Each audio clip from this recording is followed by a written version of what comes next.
if you saw my last review, you saw how completely different and, well, stupid MK Rebirth was.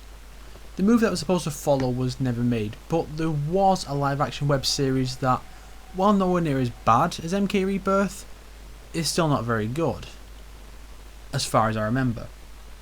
See, what we have to keep in mind is, MK Legacy first aired around the time MK 2011 came out, and that, coupled with how bad MK Rebirth was, may have colored my perceptions a little. So my opinion might change on the series when I rewatch it for the sake of this review. The series is much closer to the game's story and does include the supernatural elements which, as I said, MK does not work without. While not a continuation, the actors playing Jack, Sonya, Scorpion and Johnny Cage did all reprise their roles for the series, but I don't give a shit about that. What matters to me is that the fight choreographer returned as well.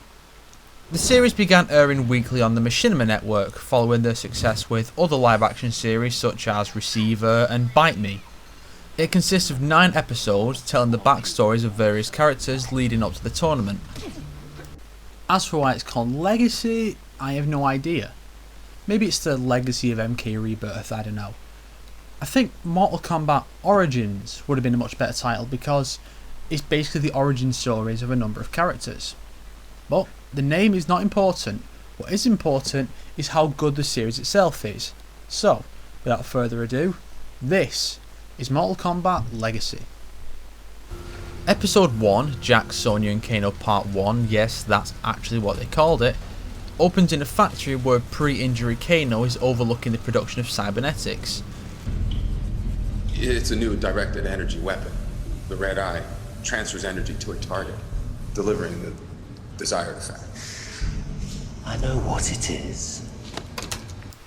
You know, I'm sure the writers thought they were being clever with this blatant foreshadowing, but they're not. We already know what happens to Kano, so the only way this could be clever is if it doesn't happen. And it does. Oh, are you in for a treat when it does? This is being observed by Sonya, who tells Jack that the parts are for the Cyber Initiative. Why the Black Dragon and Lin Kuei are linked together, I have no bloody idea. What I do know, however, is that this does lead up to something later, and you guys are gonna laugh. We cut to an hour later where Stryker and Jax are given a briefing before infiltrating the warehouse. This transmission came in less than an hour ago. We need to move. I know you and Sonya are tight, but this is protocol. When we don't have conclusive intel, that's when people die. See, as with most times when a situation like this comes up, I'm on Stryker's side.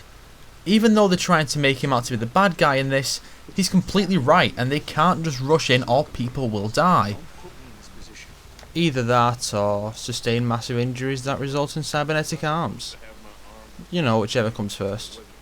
You know what? Fuck protocol. I'll go myself. By which he of course means fuck my job.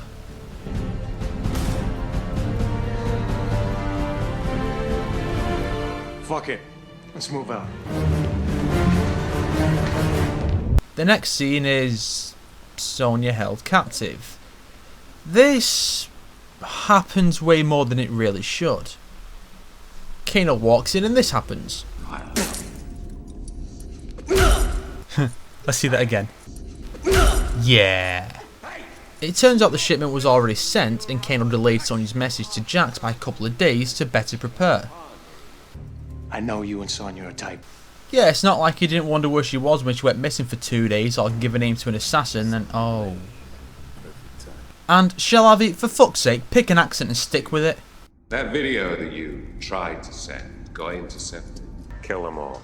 Being main characters, Jax and Stryker don't bother with the balaclavas and helmets that their squad mates have, so the audience can immediately tell who they are.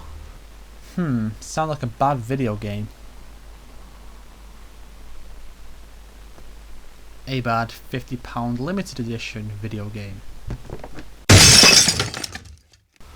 But it's not like we couldn't tell which one he is. I mean, he is the only black dude there. They get attacked by some Black Dragon goons and this happens. I'm going for Sonya. Got this? I got it, go! Alright, cover me. Look, I know he's a main character and not likely to get killed, and there was that one time he was Spawn, but this is just not a smart move. There's some pretty good action here though, as Jax and Striker keep fighting, but the enemies really don't put up much resistance against Jax, and it looks like they're play fighting some of the time. Jax runs into Kano and they have a hand-to-hand fight, showing off more of Lionel Staval's fantastic choreography. Kano tries to shove a gun into Jax for some reason, which results in the two being sent flying by an explosion. Who keeps piles of boxes around? Honestly! Oh, don't you talk about my boxes! I like boxes! The force of the blast allows Sonya to free herself and escape, leading to episode 2, Jax, Sonya and Kano Part 2. Names, Tankaron. Give your episodes names. Even I can do it. Watch. Episode 1, The Raid. It's not hard. Episode 2, The Escape, opens with Sonya kicking some ass despite her restraints. Jax and Kano continue their fight, and I really cannot express enough just how good the fight scenes are. I'm going to enjoy this as much as I enjoyed torturing your sweet Sonya. Oh, you shouldn't have done that, mate. Have you never seen Black Dynamite? Backtrack, slapjack, boot black, flashback, ram sack, jam pack and steel coming back. See where I'm coming from, you jive mother... Before I continue though, I need to show you something. See, around the time the series aired, there were interviews with cast members, the director, and even Ed Boon about the series. Jerry Ryan had a rather interesting thing to say. Gritty, very more real world. Yeah, about that.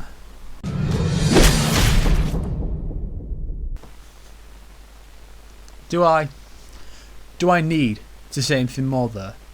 I mean, here, in case you missed it, let's try that again with a slight tweak. I mean, that's it really. I can't top that. That there is the series in a nutshell. There you go. MK Legacy in 5 seconds, all realistic and all. Boom, eye comes out. I mean... And this shit's supposed to be taken seriously.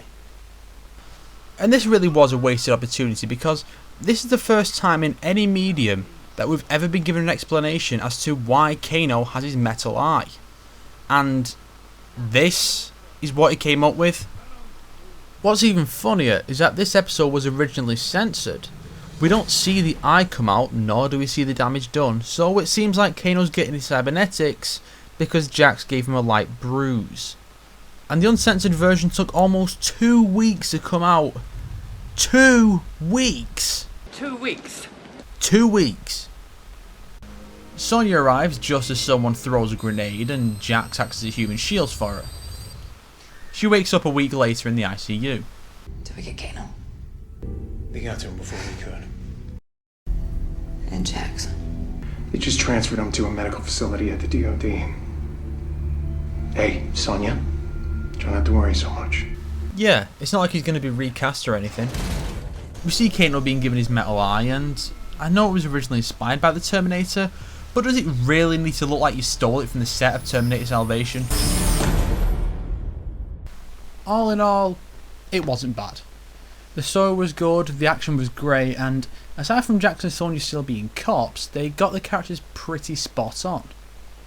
It's just really let down by the astoundingly cartoonish way in which the fight ends. I mean, come on, Tankaron.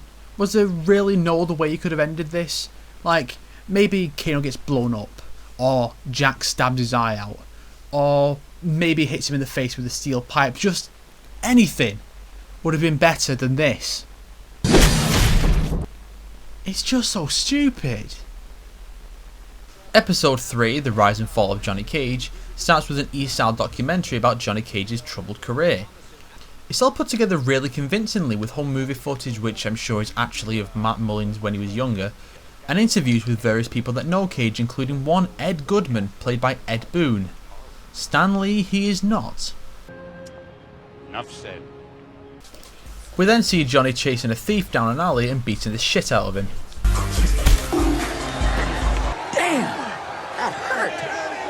He finishes him with the same awesome kick he used on Baraka in Rebirth, and I freaking love that kick.